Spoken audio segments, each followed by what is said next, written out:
30ാമത് അന്താരാഷ്ട്ര ചലച്ചിത്രമേള നടക്കുന്നൊരു സമയമാണിത്. തീർച്ചയായിട്ടും മലയാള സിനിമാ ഇൻഡസ്ട്രിയിലെ മുഴുവൻ ആളുകളും, അതിൻ്റെ തലപ്പത്തിരിക്കുന്ന അസോസിയേഷനുകളും ഓർഗനൈസേഷൻസും മുഴുവൻ ഒരു ഫെസ്റ്റിവലിന്റെ ഭാഗമായിട്ട് നിൽക്കുന്നത് എനിക്ക് തോന്നുന്നത് ലോകത്ത് വേറെ ഒരിടത്തൊന്നുമല്ല. ഒരു ഫിലിം ഇൻഡസ്ട്രി സജീവമായിട്ട് കൊണ്ട് നടത്തി പോകുന്ന ഒരു ഫെസ്റ്റിവൽ എന്ന രീതിയിൽ ഏറ്റവും വലിയ പ്രസ്റ്റീജ് ആയിട്ടുള്ള ലോകം മുഴുവൻ അംഗീകരിച്ചിട്ടുള്ള ഒരു ചലച്ചിത്രമേളയുടെ കൂടെ നിന്നുകൊണ്ടാണ് ഞാൻ സംസാരിക്കുന്നത്. 30ാമത്തെ എഡീഷനാണിത്. ഈ 30 വർഷം കൊണ്ട് തന്നെ ഇതെങ്ങനെയാണ് ഏറ്റവും ജനകീയ പങ്കാളിത്തമുള്ള ഒരു ഫെസ്റ്റിവലായി മാറുന്നത്, ജനങ്ങൾക്ക് ഈ സിനിമ കാണുന്ന കാഴ്ചകൾ കൊണ്ട് എത്രത്തോളം അവരെ സജീവമായിട്ട് നിലനിർത്തിയിട്ടുണ്ട്, ഒരു കൾച്ചറൽ ഇന്ററാക്ഷൻസ് നടത്തുന്നുണ്ട്.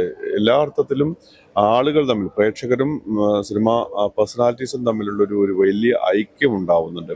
ഏതൊരു വിഷയവും ഇതിനകത്ത് വന്നു പോകുന്നു എന്നുള്ളത് ഒരു വലിയ കാര്യമാണ്. കാരണം സാധാരണ രീതിയിൽ പലപ്പോഴും ലോകത്തുള്ള മറ്റു ചില ഫെസ്റ്റിവലുകളിൽ സിനിമ മാത്രം കണ്ടുപോയും സിനിമയുടെ കാര്യങ്ങൾ മാത്രം സംസാരിച്ചു പോകുന്നതിനപ്പുറത്തേക്ക് സാമൂഹിക പ്രശ്നങ്ങൾ വരെ സജീവമായിട്ട് ഇടപെടുന്ന തരത്തിലേക്കുള്ള ഒരു കൾച്ചറൽ ഇവന്റ് തന്നെയാണ് ഈ IFFK എന്നുള്ളത്.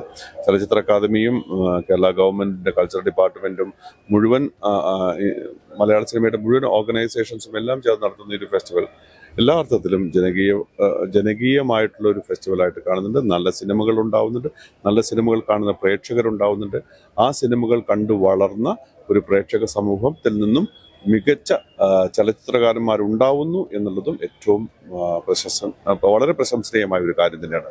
അതുകൊണ്ട് തന്നെ ഈ ചലച്ചിത്രമേളയുടെ ഭാഗമായിട്ട് മാറാൻ, അല്ലെങ്കിൽ ഭാഗമായിട്ട് നിൽക്കാനൊക്കെ കഴിയുന്നത് വലിയ ഒരു ചാരിതാർത്ഥ്യമുള്ളൊരു കാര്യമാണ്. ഞാനിതിനകത്ത് ഈ പ്രൊഡ്യൂസേഴ്സ് അസോസിയേഷൻ്റെയും പിന്നെ സംഘടനകളുമൊക്കെ ഇത്തരം കാര്യങ്ങളുടെ ഭാഗമായിട്ട് നിന്ന് പോകുന്നത് ഈ ഇൻഡസ്ട്രിയെ മുന്നോട്ട് കൊണ്ടുപോകാൻ എല്ലാ അർത്ഥത്തിലും കൂടെ നിൽക്കുന്ന ഒരു സഹായമായിട്ടും ഞാൻ കരുതുന്നുണ്ട്. ഇതിൻ്റെ പിന്നിൽ പ്രവർത്തിക്കുന്ന എല്ലാ മനുഷ്യന്മാർക്കും, കലാകാരന്മാർക്കും എൻ്റെ ആശംസകൾ.